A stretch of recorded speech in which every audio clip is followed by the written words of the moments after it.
دشمن ملک بھارت میں تیار کردہ آئی فونز پاکستان کے لیے ممکنہ خطرہ قرار دے دیے گئے، جبکہ سائبر دھوکہ دہی کے ذریعے مالیاتی، ذاتی اور حساس نوعیت کی معلومات چوری کرنے کے حوالے سے گزشتہ ہفتوں میں ہیکنگ وائرس پر مشتمل سینکڑوں لنکس سے بچنے کی 5 ایڈوائزریاں جاری کی گئی ہیں۔ ذرائع سے موصول سرکاری مراسلوں سے معلوم ہوا ہے کہ خطے میں موجودہ کشیدہ صورتحال میں سائبر حملوں کے خطرات موجود ہیں۔ اس کے لیے گزشتہ روز ایک خصوصی ایڈوائزری جاری کی گئی، جس میں خبردار کیا گیا کہ ہیکرز کشیدگی کا فائدہ اٹھا کر پاکستان میں سرکاری اداروں اور حساس انفراسٹرکچر پر سائبر حملے کر سکتے ہیں۔ حکومتی اداروں کو فوری طور پر سائبر سیکیورٹی کو مضبوط بنانے کی ہدایت کر دی گئی ہے۔ مراسلے کے مطابق خطے میں کشیدگی کے پیش نظر سائبر حملوں کے خطرات کو مد نظر رکھتے ہوئے national computer emergency response team نے ایڈوائزری جاری کر دی ہے، جس میں خبردار کیا گیا ہے کہ ہیکرز جنوبی اور وسطی ایشیا میں کشیدگی کا فائدہ اٹھا سکتے ہیں۔ ایڈوائزری کے مطابق پاکستان میں سرکاری ادارے اور حساس انفراسٹرکچر بشمول دفاعی، مالی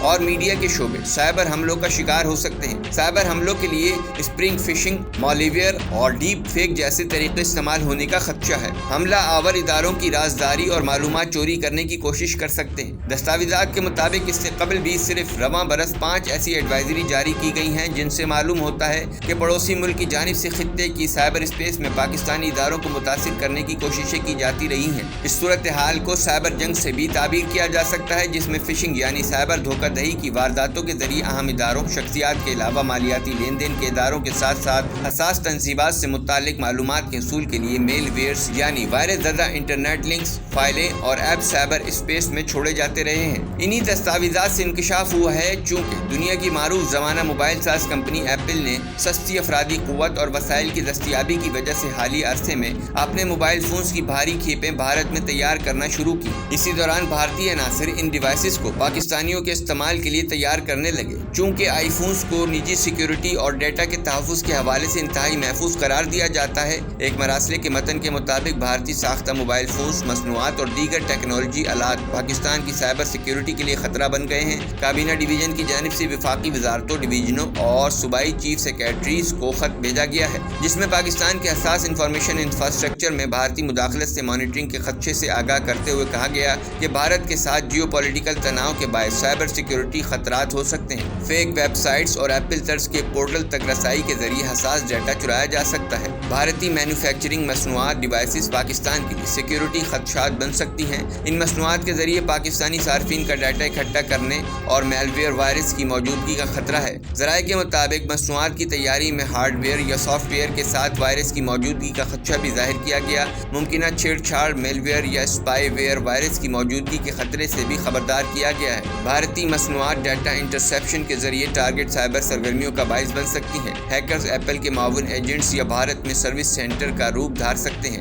پورٹلز اور ویب سائٹس تک رسائی فیک ای میل یا میسیجز کے ذریعے کی جا سکتی ہے۔ مراسلے میں پاکستان میں ایپل کی مصنوعات کو تصدیق شدہ ری سیلر سے خریدنے کی سفارش کی گئی۔ مزید کہا گیا کہ خریداری کے وقت ڈیوائسز کی سیل چیک کی جائے۔ مراسلے میں آئی فون آپریٹنگ سسٹم کے ذریعے ایپل ڈیوائسز اپڈیٹ رکھنے کی سفارش کرتے ہوئے کہا گیا کہ کمیونیکیشن کے لیے end to end encrypted services, مضبوط پاس ورڈ استعمال کیا جائے۔ اینٹی وائرس ایپلیکیشن بھی لازمی استعمال کی جائے۔ کابینہ ڈویژن نے مراسلے میں ایپل کے آفیشیل چینل سے اپڈیٹس لینے کی سفارش بھی کی گئی۔ اس طرح کے 2 مراسلوں میں 250 سے زائد ایسے انٹرنیٹ مشتبہ لنک کی نشاندہی کی گئی، جن کے ذریعے پاکستانی شہریوں کے موبائل فونز، لیپ ٹاپ اور کمپیوٹرز کو انفیکٹ یعنی متاثر کر کے انفارمیشن چرانے کی کوشش کی گئی۔ ان کوششوں میں DJISPR کے نام سے بھی جعلی ای میلز آئی ڈیز بنا کر مختلف اداروں اور مالیاتی انسٹیٹیوشنز میں موجود افراد کو بھیجی گئیں اور ان سے حساس ڈیٹا حاصل کرنے کی کوششیں سامنے آئیں، جن پر فوری طور پر پاکستانی اداروں نے ایکشن لے کر تمام سرکاری اور مالیاتی اداروں کو بروقت ایڈوائزری جاری کی۔ ایسی ہی ایک اور ایڈوائزری کے مراسلے کے مطابق سائبر سیکیورٹی فراہم کرنے والی کمپنی پالو آلٹو کے نیٹ ورکس اور VPN کے استعمال میں رسائی فراہم کرنے والی کمپنی سونیکوال میں نقائص کی نشاندہی کی گئی۔ حملہ آوروں کی جانب سے ان کمپنیوں کے زیر استعمال نیٹ ورکس تک رسائی کا امکان بھی ظاہر کیا گیا۔ اس ضمن میں کابینہ ڈویژن کے تحت قائم national cyber emergency response team of Pakistan نے ایڈوائزری جاری کی، جس کے ذریعے تمام وزارتوں، ڈویژنز، اداروں اور انٹرپرائزز کو سائبر خطرات سے آگاہ کیا گیا۔ ایڈوائزری کے مطابق پالو آلٹو نیٹ ورکس کے ویب مینجمنٹ انٹرفیس میں کمزوری کی نشاندہی کی گئی ہے۔ پالو آلٹو اور سونک وال استعمال کرنے والے اداروں کے لیے شدید خطرات ہو سکتے ہیں اور نیٹ ورکس میں کمزوریاں غیر مجاز رسائی کا باعث بن سکتی ہیں۔ حملہ آور بغیر کسی لاگ ان یا اجازت کے سسٹم تک رسائی حاصل کر سکتے ہیں۔